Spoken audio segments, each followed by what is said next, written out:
Salam sejahtera, terima kasih karena bersama dengan saya di Nazilin Unity Channel. Paling panas sekali dalam media hari ini ialah kononnya ada satu laporan mengatakan akan dibubar Dewan Undangan Negeri Sabah dalam satu gambar yang kononnya perjumpaan antara Anwar Ibrahim dan juga TYT Sabah.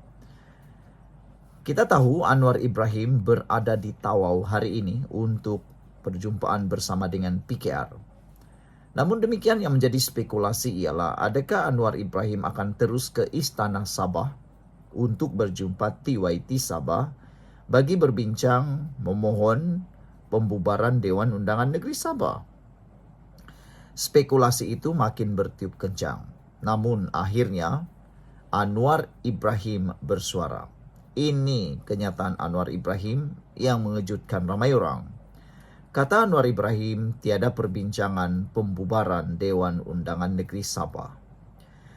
Perdana Menteri Datuk Seri Anwar Ibrahim berkata soal pembubaran Dewan Undangan Negeri Sabah tidak dibincangkan dalam pertemuan beliau dengan Yang di-Pertua Negeri Tun Musa Aman hari ini. Anwar berkata, keputusan mengenai pembubaran Dewan Undangan Negeri Sabah terletak sepenuhnya kepada Yang di-Pertua Negeri dan juga Ketua Menteri Datuk Seri Haji G. Muhammad Noor. Perbincangan tertumpu kepada isu-isu berkaitan pembangunan Sabah dan usaha mengukuhkan kerjasama antara kerajaan negeri dan persekutuan, katanya kepada pemberita di Istana Seri Kinabalu hari ini. Beliau berkata perbincangan itu menyentuh pelbagai sektor termasuk minyak dan mengambil kira input daripada pemimpin negeri dengan tujuan menangani kebimbangan utama dan mengenal pasti bidang untuk penambahbaikan. Kata Anwar Ibrahim, ini adalah kunjungan hormat Perdana Menteri ke atas TYT Sabah sejak pelantikannya sebagai Yang di-Pertua Negeri.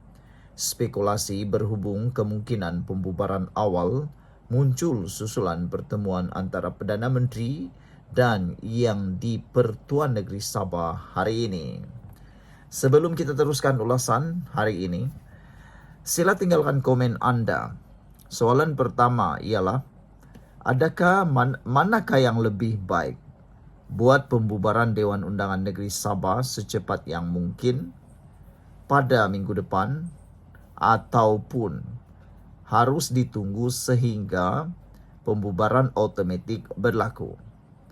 Soalan kedua ialah, siapa yang akan menikmati keuntungan kalau Dewan Undangan Negeri Sabah dibubarkan dalam masa yang terdekat ini? Andai katalah, contohlah pada minggu depan atau bulan depan. Siapa parti politik atau gabungan parti politik mana yang akan menikmati keuntungan? Dan siapa pula yang akan kerugian kalau ianya dibubarkan dalam masa yang terdekat? Soalan yang seterusnya, kalau dibubarkan lebih lewat, mengapa agak-agaknya? Adakah GRS belum bersedia untuk menang atau untuk bertanding? Ataukah strateginya lebih mendalam yang mungkin kita tidak akan tahu? Sesuai seperti ucapan Anwar Ibrahim dalam ucapannya hari ini, Anwar Ibrahim optimis bahawa GRS, Pakatan Harapan dan BN akan bergabung. Adakah itu adalah perkara yang akan dipertimbangkan sebelum berlakunya pembubaran Dewan Undangan Negeri Sabah? Kalau Pakatan Harapan, BN dan GRS bekerja sama, implikasi yang paling penting dan serta-merta akan berlaku ialah Perikatan Nasional akan menjadi lebih bahaya, kerana kita tahu kekuatan GRS memang sukar untuk ditandingi, apalagi kalau bekerja sama dengan Pakatan Harapan dan Barisan Nasional. Barisan Nasional kita tahu mereka mempunyai akar umbi yang kuat dan parti ataupun kerusi yang kuat. Begitu juga dengan Pakatan Harapan mempunyai akar umbi dan juga kerusi-kerusi dominan. Ditambah juga dengan GRS. Maka dengan itu silap-silap hari bulan, GRS, Pakatan Harapan, dan Barisan Nasional, kalau ada kerjasama yang kukuh, mereka akan mungkin sapu habis kerusi yang ada di Sabah. Sekian untuk kali ini, jangan lupa tinggalkan komen Anda. Salam sejahtera, terima kasih karena bersama dengan saya di Nazilin Unity Channel. Akhirnya, Anwar Ibrahim bersuara berkait dengan isu pemilihan parti PKR yang sedang panas sekarang ini. Paling panas sekali membabitkan pemilihan pemimpin timbalan presiden parti PKR yang melibatkan anak Anwar Ibrahim, yaitu Nurul Izzah Anwar, dan juga melibatkan sekarang ini pemangku kepada timbalan presiden, yaitu Rafizi Ramli. Dua-duanya adalah orang yang sangat berkaliber, berpengaruh, dan yang memulakan reformasi. Anda masih ingat, kedua-dua mereka ini mempunyai kekuatan tersendiri. Ramailah, terutamanya Walaun, suka sangat apabila dua pribadi ini, yaitu Rafizi dan Nurul Izzah, bertanding jawatan timbalan presiden. Mereka kata begaduh lah macam-macam, tapi mereka lupa, macamlah parti Walaun itu tiada pertandingan. Semua parti politik memang ada pertandingan, itu namanya demokrasi.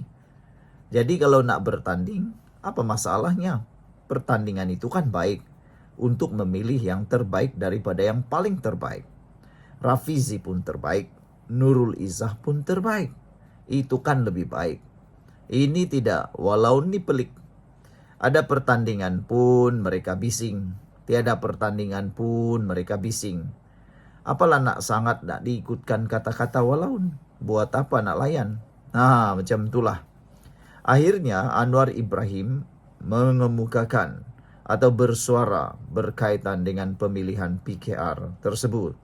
Kata Anwar Ibrahim, pertarungan tersebut adalah pertarungan rakan-rakan setia.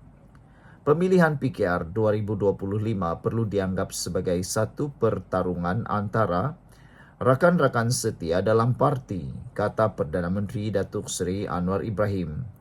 Justru Anwar yang juga Presiden PKR berkata, semua calon berkenan harus disantuni dengan baik, supaya semangat persaudaraan dalam kalangan ahli parti kekal utuh. Pemilihan ini antara rakan-rakan setia yang banyak daripadanya tokoh reformasi. Oleh itu, kita kena jaga supaya tidak terlanjur kerana kita mahukan pemilihan ini untuk kita rangkul sebagai satu kekuatan, katanya. Beliau berkata demikian ketika ditemui pemberita selepas mempengerusikan mesyuarat Majlis Pimpinan Negeri PKR Sabah di sini hari ini. Pada masa sama, Anwar mengingatkan penyokong kepada pihak yang bertanding untuk tidak terlajak berlebihan kerana ia boleh mengeruhkan keadaan. Ini PKR persaudaraan yang harus diperkukuh. Selesai saja Kongres Nasional PKR, kita harus bekerja sebagai satu pasukan yang padu, katanya. Proses pencalonan pemilihan parti yang berakhir Jumat lepas menyaksikan Anwar tidak dicabar bagi jawatan presiden. Manakala bagi jawatan timbalan presiden, Nurul Izzah Anwar bakal bertembung dengan penyandang Datuk Seri Rafizi Ramli yang juga Menteri Ekonomi. Bagi jawatan naib presiden, 12 ahli telah mengemukakan pencalonan masing-masing, termasuk 4 penyandang, iaitu Nik Nazmi Nik Ahmad, Chang Ling Kang, Datuk Seri Aminuddin Harun, dan Datuk Seri Amiruddin Syari. Setiausaha politik Menteri Kewangan Muhammad Kamil Abdul Munin pula tidak dicabar untuk memegang jawatan Ketua Angkatan Muda Keadilan AMK, manakala Fadlina Siddiq Menteri Pendidikan dan Rozia Ismail Ahli Parlimen Ampang berebut jawatan Ketua Wanita PKR. Kongres Nasional PKR termasuk Kongres Angkatan Muda Keadilan dan Kongres Wanita dijadwalkan berlangsung pada 22 hingga 24 Mei ini di Johor Bahru, dan 23 Mei ditetapkan sebagai hari pengundian. Sekian untuk kali ini, jangan lupa tinggalkan komen Anda.